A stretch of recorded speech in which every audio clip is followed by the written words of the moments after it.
I care to live only to entice people to look at nature's loveliness." This quote, attributed to the renowned naturalist John Muir, is at the heart of nature nerds everywhere. This is our quest, to inspire people to break away from the chaos that is modern life, get back to nature, and hopefully, protect it for future generations. As beneficial as it is beautiful, there are a growing number of studies putting forward evidence that a connection with nature makes us healthier and happier people. There is evidence that exposure to nature can reduce hypertension, respiratory tract, and cardiovascular illnesses.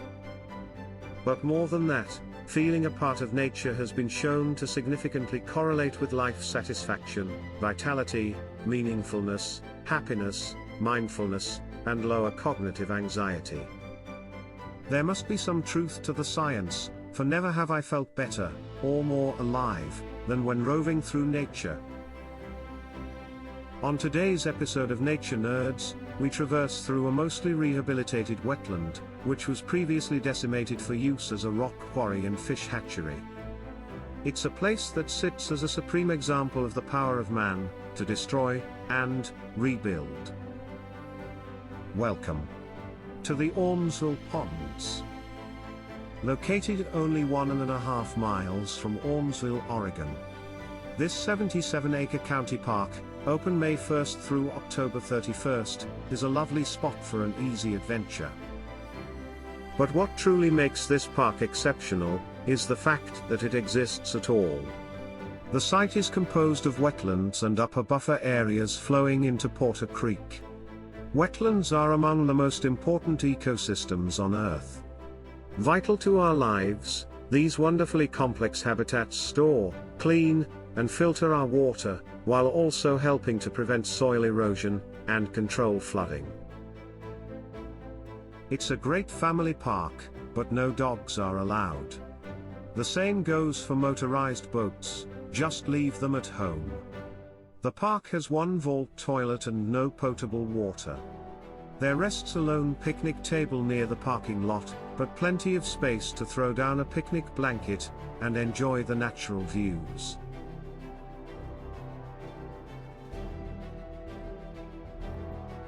The largest of the ponds, known as Young Lake, is encircled by a trail that features 2 wooden bridges, a cool flat stone creek crossing, several dirt and gravel-filled wooden stairways, and a wooden viewing platform on the back side.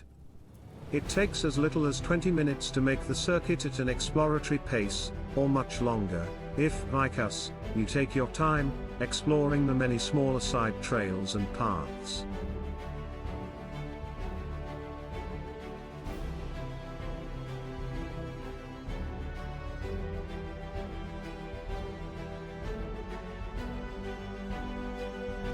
This area of the park has several remnants of man's previous activities here.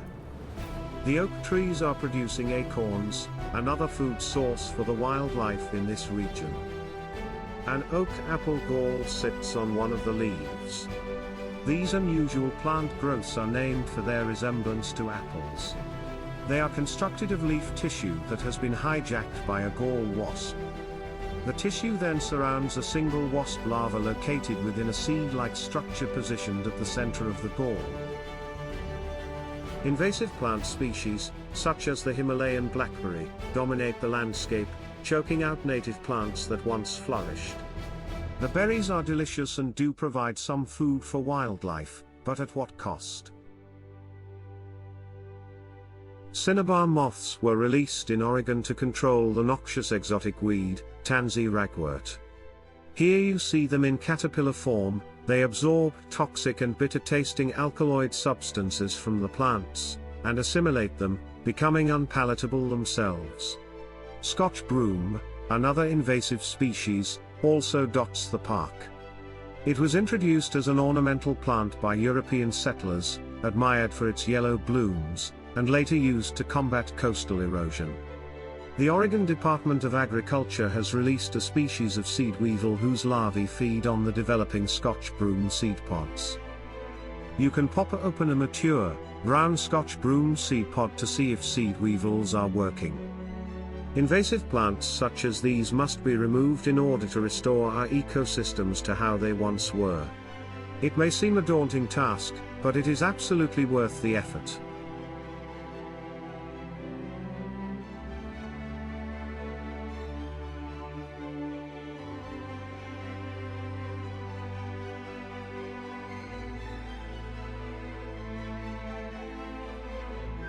We come upon a rare patch of unbranched burreed, a member of the cattail family.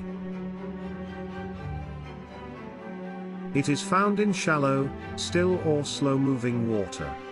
As you might imagine, they adore wetland areas. By sheer luck, we come across them at peak bloom. It's a gorgeous view into what was once a common sight.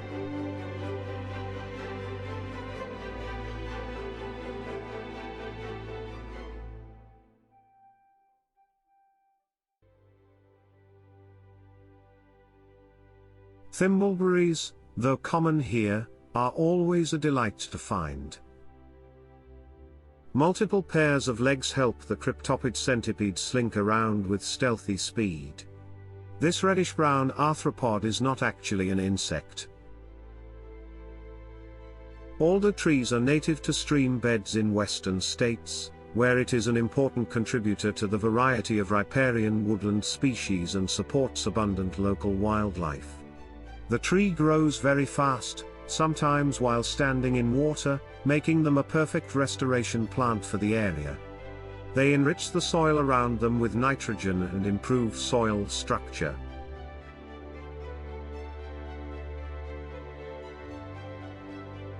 Named after Scottish botanist David Douglas, Douglas spirea is a beautiful, fast-growing shrub. It's attractive and incredibly easy to propagate, making this native a popular ornamental addition to any garden. The flowers and dense growth also attracts a variety of wildlife, including deer, butterflies, birds and other small animals. Douglas spirea is also commonly used in flower arrangements. Perhaps most importantly, though, this shrub is used for wetland restoration and is listed as a National Wetland Indicator species.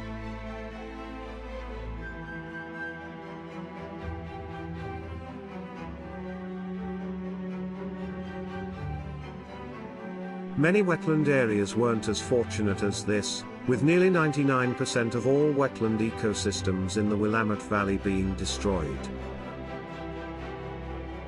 They provide rich habitat for thousands of species of birds, fish, and mammals.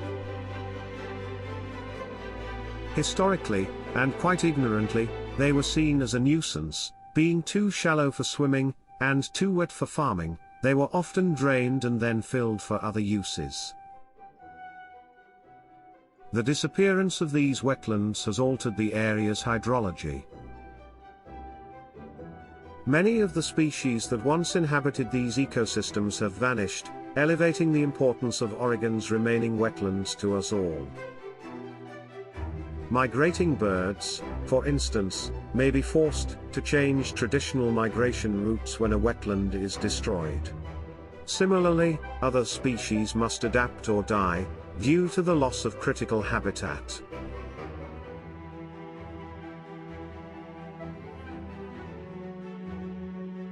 Recognizing that the loss of historical ecosystems has had negative impacts on biodiversity, environmental functions, and educational opportunities in the county, Marion County Parks is working to restore some of the landscapes that greeted the area's pioneers and sustained the Native American tribes.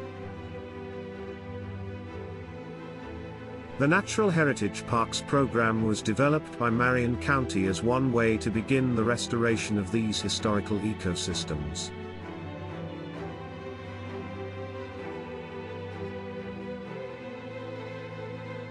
It is the long-term goal of Marion County is to have each of its pre-Euro-American settlement ecosystems restored and represented in at least one county park.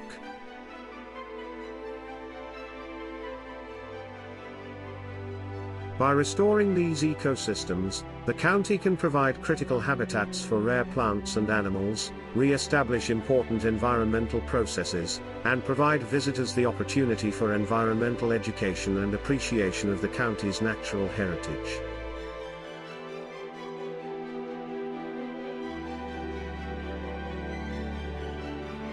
But do not lose hope. Since conservation efforts have begun, the area has improved dramatically, but more work is still needed to bring this site back to its former glory, and hopefully, bring back even more ecosystems that we have erased across this great valley.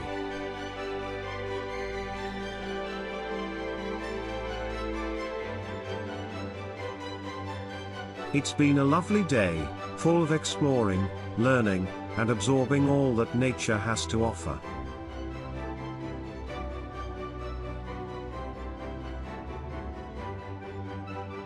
If you get the chance, I fully recommend visiting the Aumsville Ponds. It's wild, as it should be, but still accessible.